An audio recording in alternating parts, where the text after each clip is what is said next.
on internet dating. Right here is where the video is going to be linked. Once I'm done presenting this, I will upload it to YouTube so I can. Okay, in today's society, the internet has taken over our daily lifestyles. I mean, this can vary. You can see it in the way we get food delivered to us. It just varies from different applications. I mean, it's pretty much in our entire lifestyle. Look at Amazon, how they're delivering groceries now and other services. Online dating has taken off in recent years. It's really exploded with social media exploding recently. I mean, social media.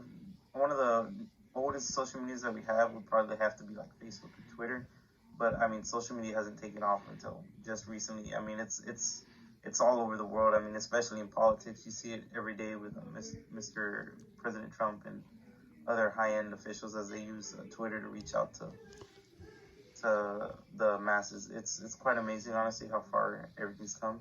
But internet dating has been one of those aspects that has expanded, especially in a pandemic like we're in right now experiencing with COVID-19. It's helped enhance the way we use online dating because it helps us meet people when we're supposed to be isolating and locked down. It helps us keep that open lifestyle that it's hard for a lot of people experiencing right now, especially with the pandemic where we're being forced to have to quarantine and stuff like that. There's a lot of diversity among dating applications. No matter what you're into or what you prefer, either orientation wise or in your personal preferences. There's young, old, sugar daddy scenarios or cougar scenarios for those being your preferences. Or, I mean, if your orientation is lesbian, queer, bisexual, or transgender, it just varies, or gay. It's up to you. I mean, there's so many different applications out there to help you find the person you love and really want to be with in life. And I mean, it makes it easier for you because, for example, like the LGBT community, sadly, they're often neglected or harassed for their views on who they love. And with this situation, it's hard for them to find people they really enjoy being with. So this helps narrow down the scenario where they don't have to work as hard or be publicly outed when they go after somebody because they may not have known was straight, and it's not right to them, but it does help them feel more comfortable because they're able to be with people they want to be with. Dating applications, the new kid on the block. I mean, as you can see here, dating apps have not been around as long as most people think. Tinder was created in September 12th of 2012. Bumble was created December 2014, and eHarmony was created August 22nd, 2000. It's actually a fun fact, 3 months before I was born. And then Grindr, which is a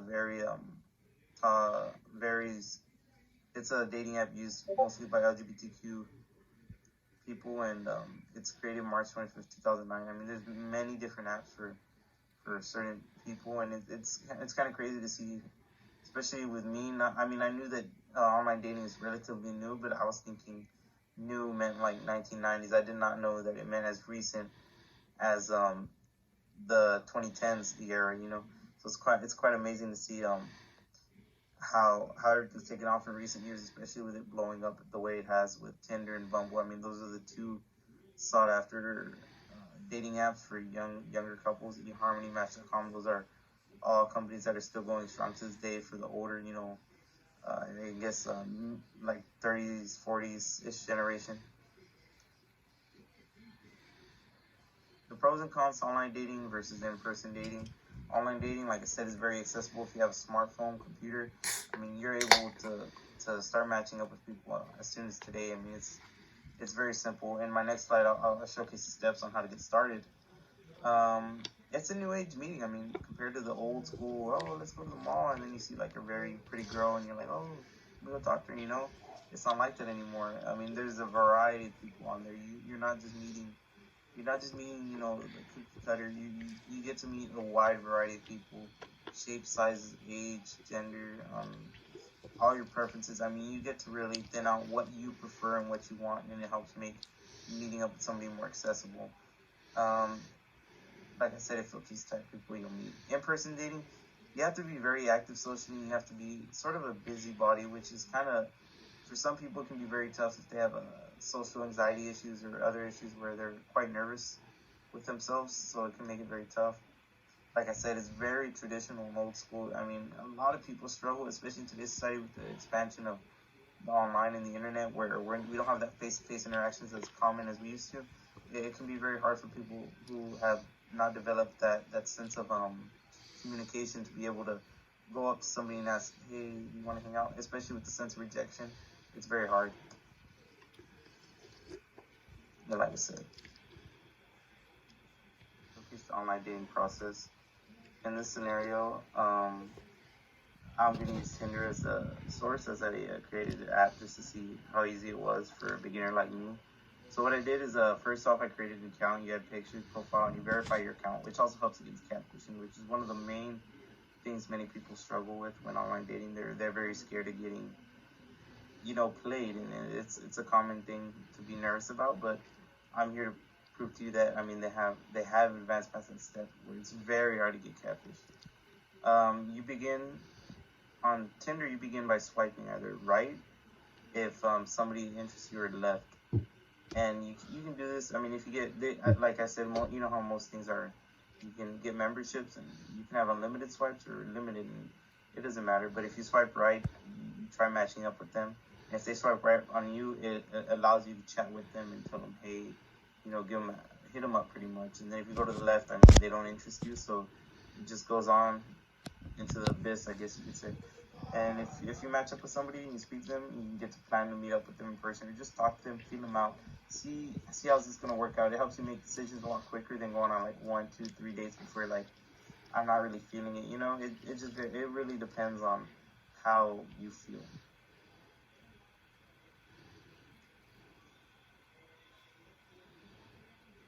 In my opinion, I believe that online dating is a lot more convenient than traditional dating. It helps those who are shy and struggle to meet others receive the love they hope and desire to find. I mean, it's very helpful to those who need that help and trying to meet people. I mean, for most people, I mean, they struggle with social issues and at home issues. And like I said, that it's not like the older generations, like my generation and probably the future ones. We've been so involved in technology that we struggle to have the basic senses of communication where we're able to be open with others and talk to others and be able to present ourselves the way we need to be presented. So it's just amazing that there's apps like this that can help you find people and meet people and without having to leave the comforts of your home. And it feels a lot safer, honestly, because there's a lot of safety protocols. Like, for example, Tinder has this thing called Blacklight where you hold it down if you feel unsafe, and if you let go at any time, it'll send a geographical location to help find you. I mean, there's a lot of things. I mean, online dating is relatively new, so there's still a lot of stuff being worked out. But I mean, the future's bright for online dating. There's a lot of progress being made in that situation, especially with artificial intelligence and all that other stuff helping create that matchmaking loop. Down below, I decided to leave some resources for those. I mean, as we're talking relationships, there's a lot of issues that can come from relationships, like LGBTQ. I left the links for LGBTQ lines, the suicide hotline, and domestic abuse. I mean, in relationships, there's a lot of issues that go on, and I understand that. And I just want those who have seen this presentation, and even though I did not cover any of that stuff, I just want to say I'm here for you, and I'm here to support others who have been through any issues. So I think it's just a good thing to reach out to those who may need help and try giving them the help by leaving the links down below. Thank you. My name is Francisco Guerra. I'm proud to present, and I hope you enjoyed my presentation.